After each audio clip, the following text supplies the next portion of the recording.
ku soo dhowaada shabakada warbaahinta JMN ee laanteeda af Soomaaliga. Wararka JMN waxaad kala socon kartaan barteena Facebooka iyo YouTube-ka. Wararka ugu doorka roon oo maanta idiin hayno waxaa ka mid ah sumcadda Itoobiya ay ku leedahay gobolka marka dambeysa ayaa sii kordhaysa. Dagaal xooggan oo ka dhacay magaalada Baydhabo koonfur galbeed ee dalka Soomaaliya. Wararkii ugu dambeeyay ee doorashada dalka Zambia. Iiraan oo sheegtay marka uu furmi doono marinbiyoodka Hormuz. Wararkaasi oo tafatiran ayaan idinla socodsiin doona ilaa dhammaadka warkeena ee nala socda. Sumcadda Itoobiya ee saamaynta wanaagsan ee gobolka ayaa sii kordhaysa ayuu yiri Lieutenant Colonel Menasse Hailu, agaasimaha tababarka agaasinka guud ee difaaca xiriirka dibadda iyo iskaashiga militariga. Wafdiga difaaca ee Mareykanka ayaa sidoo kale sheegay in Itoobiya ay door hogaamineed ka ciyaarayso nabadda iyo xasiloonida Geeska Afrika. Wafdiga difaaca ee Mareykanka oo ka soo jeeda Rhode Island ayaa bilaabay in ay tababar ku bixiyaan xarunta nabadda ee difaaca Itoobiya. Tababarku wuxuu ku salaysan yahay heshiiska labada dal oo uu ahaa in ay ka wada shaqeeyaan goobta militariga, wuxuuna diiradda saaraya ilaalinta xuquuqda aadanaha iyo sharciyada caalamiga ah ee militariga inta lagu jiro howlgallada militariga. Agaasimaha tababarka ee agaasinka guud ee difaaca xiriirka dibadda iyo iskaashiga militariga, Lieutenant Colonel Menasse Hailu, ayaa sheegay in Itoobiya si isa soo taraya loogu aqoonsaday saamaynta wanaagsan ee ay ku leedahay gobolka.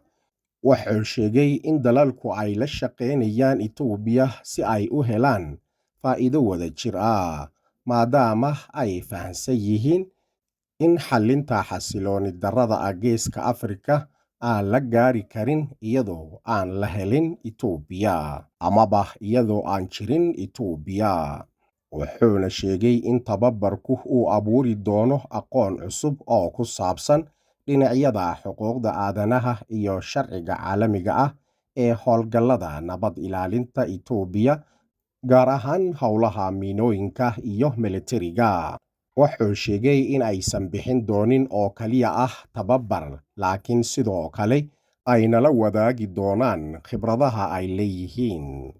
Dhankiisa isku duwaha howlgalka tababarka Gaashaale Sare Zakir Makatar ayaa tilmaamay in Itoobiya ay door hogaamineed ka ciyaarayso nabadda iyo xasiloonida Geeska Afrika, gaar ahaan marka la eego howlgallada Soomaaliya ay ka samayn jireen. Mareykanka ayaa si dhow ula shaqeynaya Itoobiya, wuxuuna sheegay in tababarku uu gacan ka geysan doono sidii howlgallada militariga ah ee labada dal ay noqon lahaayeen kuwa waxtar leh. Dagaal xooggan oo magaalada Baydhabo ku dhex maray ciidamada dowladda iyo kuwa mucaaradka. Duleedka Baydhabo, wararka ka imaanaya magaalada Baydhabo ee xarunta gobolka Bay ayaa sheegaya inuu halkaasi Isniinta maanta ah ee dagaal xooggan ku dhex maray ciidamada dowladda federaalka Soomaaliya iyo kooxo hubeysan oo mucaarad ah.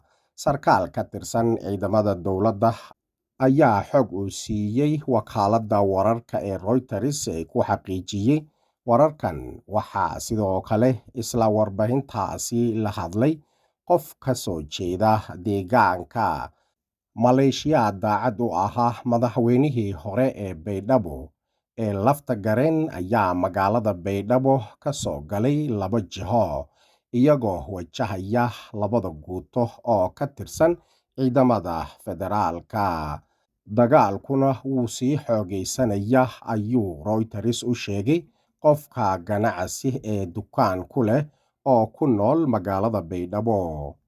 Wararka ayaa isa soo taraya. BBC-duna waxay weli isku dayaysaa in ay la hadasho mas'uuliyiinta dowladda. wararkii ugu dambeeyey ee doorashada Zambia xilli dowladdu sheegtay in dad la xiray.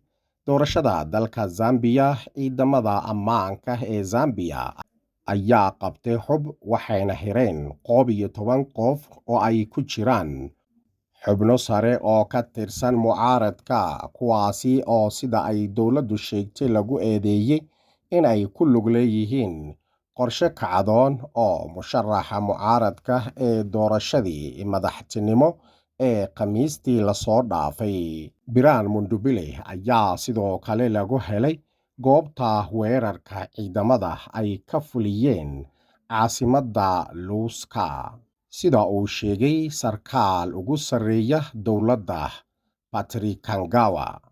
Mundubile ayaa sheegay in weerarkii habeenkii Jimcaha ah uu ahaa isku day noloshooda lagu doonayay, isagoo intaasi ku daray in asxaabtii ila joogtay la toogtay hortiisa, iyadoo natiijooyinka laga helayay in ka badan kala bar deegaanada doorashada. Wuxuu ka dambeeyaa madaxweynaha xilka haya Hakainde Hichilema. Mundubile ayaa hore u sheegay in uu ku guulaystay doorashada, wuxuuna ku eedeeyey in ay jiraan khaladaad iyo isdabamarin codbixineed. Hase yeeshee, ma uusan soo bandhigin eedeymo faahfaahsan oo ku saabsan eedeymahaasi ama cidda la toogtay Jimcihii. Dhab ahaantii, waxaa yaraaday cadeymo la taaban karo oo taageeraya eedeymaha ay mucaaradka dowladda iyo guddiga doorashadu jeediyeen kadib codbixintii Khamiista. Mas'uuliyiintu waxay beeneeyeen eedeymaha ku saabsan in codadka la musuqmaasuqeeyay, halka kormeerayaasha doorashadu hadalladoodii hordhac ahaa ku tilmaameen maalintii doorashada mid guud ahaan nabad ah oo nidaamsan. Iiraan oo sheegtay marka uu furmi doono marin-biyoodka Hormuz. Yadullah Jafani oo ah ku-xigeenka arrimaha siyaasadda ee ilaalada kacaanka Islaamiga ah ee Iiraan ayaa yidhi dagaalku waa in uu ku dhammaada heshiiska Islaamabad. Furitaanka marin-biyoodka Hormuz wuxuu dhici doonaa marka Maraykanku uu fuliyo waajibaadkiisa ku xusnaa heshiiskan. Waraysi uu siiyey Young Journalist Club oo xiriir la leh raadiyaha iyo telefishinka Jamhuuriyadda Islaamiga ah, Mudane Jafani wuxuu sheegay marin-biyoodka Hormuz iyo habmaamulka lagu maamulo weligiis dib ugama laaban doono sida uu ahaa dagaalka ka hor. Ku-xigeenka arrimaha siyaasadda ee ilaalada kacaanka ayaa sheegay in Maraykanka, Israa'iil iyo xulafadoodu ay bilo badan isku dayeen in ay Iiraan kala wareegaan gacan ku haynta marin-biyoodka Hormuz, balse ay ku guuldareysteen. Wuxuu sidoo kale intaasi ku daray waxaa hadda laga hadlo ee ah marin-biyood u dhexeeya Iiraan iyo Cumaan wuxuu quseeyaa oo kaliya ah xilliga dagaalku dhammaado. Dagaalkuna si dhab ah ayuu u dhammaan doonaa.